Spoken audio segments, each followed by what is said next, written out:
ये एमा है और ये डेड बॉडी के साथ रहती है। स्वागत है आप सभी का हिंदी एक्सप्लेन टीवी में। आज हम देखेंगे इंसान बदला लेने के लिए किस हद तक जा सकता है। कहानी की शुरुआत एमा से होती है जो अपने बॉयफ्रेंड टॉम से ब्रेकअप कर रही है क्योंकि उसे डर है कि कहीं उसके हस्बैंड मार्क को टॉम के बारे में पता न चल जाए, क्योंकि टॉम के बॉस एमा के हस्बैंड मार्क ही हैं। जी हाँ, एमा की शादी हो चुकी है आज से 10 साल पहले मार्क से, और मार्क एक वकील है। उसी टाइम टॉम एमा को मिलने बुलाता है पर एमा मना कर देती है क्योंकि अगले दिन उसकी एनिवर्सरी है। अगले दिन एमा मार्क के ऑफिस गई है जहां उसे एक फाइल मिलती है। ये फाइल बॉबी की है। आज से 10 साल पहले बॉबी एमा के घर में चोरी करने घुसा था, जिसकी आंखों में एमा ने अटैक करके उसे अंधा कर दिया था। एमा का केस मार्क देख रहा था। उसी दौरान एमा और मार्क मिले थे और फिर इन्होंने शादी कर ली थी।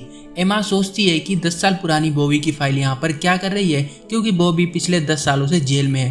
तभी वहाँ पर मार्क आ जाता है, जिसे देखकर हमें साफ पता चलता है कि ये थोड़ा साइको टाइप का है और एमा इसे बिल्कुल भी पसंद नहीं करती है। उसी टाइम लिफ्ट में इन्हें टॉम मिलता है, जिसे देखकर एमा डर जाती है कि कहीं मार्क को इनके अफेयर के बारे में पता न चल जाए, पर सब नॉर्मल रहता है। उसी रात ये दोनों अपनी एनिवर्सरी सेलिब्रेट करने के लिए एक रेस्टोरेंट में जाते हैं। मार्क वहाँ एमा को एक नेकलेस गिफ्ट करता है और अपने हाथों से पहनाता है और फिर उसकी आंखों पर पट्टी बांध देता है और कहता है कि मेरे पास कुछ सरप्राइज है तुम्हारे लिए, चलो। मार्क एमा को ड्राइव करके एक लोकेशन पर लेकर जाता है जहां चारों तरफ आइस है और वहां पर बस एक वुडन हाउस है जो कि मार्क का है। मार्क चाहता है वो अपनी एनिवर्सरी की रात यहाँ पर स्पेंड करे, इसलिए उसने घर को बहुत अच्छे से डेकोरेट करवाया है और साथ ही एक रूम में एमा और अपनी बहुत सारी फोटोज भी लगाई हैं। एमा ये सब देखकर बहुत खुश होती है और फिर ये दोनों रोमांटिक टाइम स्पेंड करते हैं। अब सुबह हो चुकी है। एमा की आंखें खुलती है तो वो अपने हाथ में मार्क के हाथ को हथकड़ी के द्वारा बंधा हुआ देखती है। वो मार्क से पूछती है कि ये क्या है। तभी मार्क अपने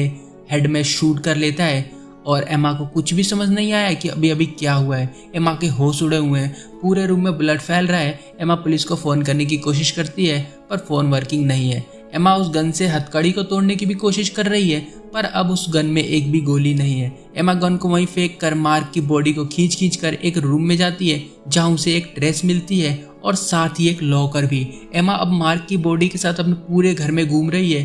उसका मोबाइल भी मार्क ने पानी में डाल दिया था पिछली रात को, ताकि वो यूज ना कर पाए। वहीं एमा को एक डस्टबिन चेक करने पर उसे गाड़ी की की मिल जाती है। एमा बहुत खुश होती है। एमा अपने पैर में कपड़ा बांधकर घर से बाहर गैराज तक जाती है। बाहर का टेम्परेचर बहुत ठंडा है। मार्क की बॉडी को एमा कार में डालती है और खुद भी बैठती है और गाड़ी को स्टार्ट करती है, पर कार में तो फ्यूल होता ही नहीं है। तो कार में एक ऑडियो प्ले होता है जिसमें मार्क इन्हें बता रहा है कि वो उससे कैसे मिली थी। जब वो मार्क से मिली थी तो वो उस टाइम कुछ भी नहीं थी। मार्क ने उसकी मदद की, उसकी हेल्प की और उसकी जिंदगी बना दी, पर एमा ने उसको क्या दिया, धोखा। अब एमा को समझ आ जाता है कि मार्क को उसके और टॉम के बारे में पता चल गया था।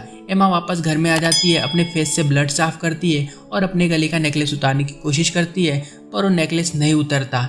ये वही नेकलेस है जो मार्क ने उसे लास्ट नाइट पहनाया था। अब एमा पूरे घर में कुछ ऐसा ढूंढ रही है जिससे वो हथकड़ी को खोल सके। मार्क ने पहले ही घर में से ऐसे सामान को हटा दिया है। अब एमा मार्क की बॉडी को खींच कर थक चुकी है। वो फिर से उसी रूम में जाती है जहां लास्ट नाइट एमा की फोटोज लगी थी, पर इस बार यहाँ पर एमा की और टॉम की फोटोज लगी हुई है और वहाँ एक फोटो है बॉबी की। ये वही है जिसने कि आज से 10 साल पहले एमा के घर में चोरी करने की कोशिश की थी और जिसकी फाइल मार्क के ऑफिस में रखी हुई थी। ये फोटोज मार्क ने यहाँ पर इसलिए लगाई हैं क्योंकि अगर बाई चांस एमा कार तक नहीं पहुंच पाती तो ये फोटोज देखकर उसे कंफर्म हो जाता कि मार्क को एमा और टॉम के बारे में पता था। कहानी में वापस आते हैं। अब एमा के घर के बाहर कोई आ गया है। देखने से पता चलता है कि वो टॉम है। टॉम को यहाँ पर मार्क ने एमा के फोन से लास्ट नाइट मैसेज करके यहाँ पर बुलाया है। टॉम ये सब देख कर परेशान है, उसे कुछ समझ नहीं आ रहा। एमा पुलिस को बुलाने की बात कर रही है पर टॉम मना कर देता है। टॉम को लगता है कि अगर पुलिस आएगी तो इन दोनों को ही पकड़ कर ले जाएगी। तभी वहाँ पर एंट्री होती है एक कार की। टॉम बताता है ये कार थोड़ी देर पहले वहाँ रोड पर खड़ी थी और जब मैं यहाँ आया तो ये मेरे पीछे पीछे आई है। उनको शक होता है कुछ गड़बड़ है। वो एमा को डोर लॉक करवा देता है अंदर से और उस कार से एक प्लम्बर बाहर आता है। इसका नाम जिमी है। ये घर में जाने की जिद कर रहा है, पर टॉम के मना करने के बाद कार में से एक और आदमी बाहर आता है और टॉम को किल कर देता है। ये आदमी कोई और नहीं बल्कि बॉबी है। ये दोनों घर में घुस गए हैं और एमा को ढूंढ रहे हैं, पर एमा मौका देख के घर के पीछे बने एक स्टोर रूम में छुप जाती है और एक वेपन से टॉम का हाथ काटने लगती है। आवाज सुनकर जिमी वहां जाता है। एमा वहीं एक बाथटब में छुप जाती है। जिमी मार्क की बॉडी देख के डर जाता है और बॉबी को बुलाता है। इसी बीच एमा बाथटब से निकलकर वहीं नीचे छुप जाती है। बॉबी को समझ आ जाता है कि एमा यहीं पर थी और उसी ने मार्क का हाथ काटकर हथकड़ी से अलग किया है। और इनकी बातों से एमा को भी पता चल जाता है कि इनको मार्क ने यहाँ पर बुलाया है। फिर ये दोनों लॉकर रूम में जाते हैं, जहां हमें पता चलता है कि मार्क ने इन्हें बोला है इस लॉकर में डायमंड रखे हैं, तुम आकर ले लो, इसलिए ये दोनों यहाँ पर आए हुए हैं। इस लॉकर का पासवर्ड एमा को पता है और इसमें फिंगरप्रिंट मार्क का लगेगा, मतलब इस लॉकर को खोलने के लिए दोनों का होना यहाँ पर जरूरी है। इसी दौरान एमा स्टोर रूम से फ्यूल टैंक लेकर कार में डाल देती है, पर वहाँ पर बॉबी आ जाता है, जिसकी वजह से एमा को वहाँ से भागना पड़ता है। दूसरी तरफ जिमी मार्क की बॉडी को लेकर रूम में जा रहा है ताकि उसका फिंगरप्रिंट कर सके। अब बॉबी एमा के फुटस्टेप का पीछा करते हुए उसके बहुत करीब पहुंच चुका है। तभी एमा कार अलार्म बजा देती है, जिसकी वजह से जिमी और बॉबी दोनों कार के पास पहुंच जाते हैं। इतने में एमा को टाइम मिलता है और वो टॉम के कपड़े और जूते पहन लेती है, क्योंकि यहाँ पर बहुत ज्यादा ठंड है। ये देख के बॉबी को पता चल गया है कि एमा यहीं पर है। वो उसे ढूंढता है, पर एमा गोल्फ स्टिक से उसे मारकर बेहोश कर देती है और जिमी के साथ भी बिल्कुल वो वैसा ही करती है और जल्दी कार में भागती है। पर वहाँ ये दोनों उसे पकड़ लेते हैं। एमा की आंखें खुलती है तो वो फिर से अपने आप को मार्क की बॉडी से बंधा हुआ पाती है, जैसे पहले बंधी हुई थी। बॉबी अब उसे लॉकर का पासवर्ड पूछता है, जो कि एक डेट है जिस दिन मार्क ने एमा को प्रपोज किया था। एमा के ना बताने पर बॉबी उसके पैर को काटने लगता है।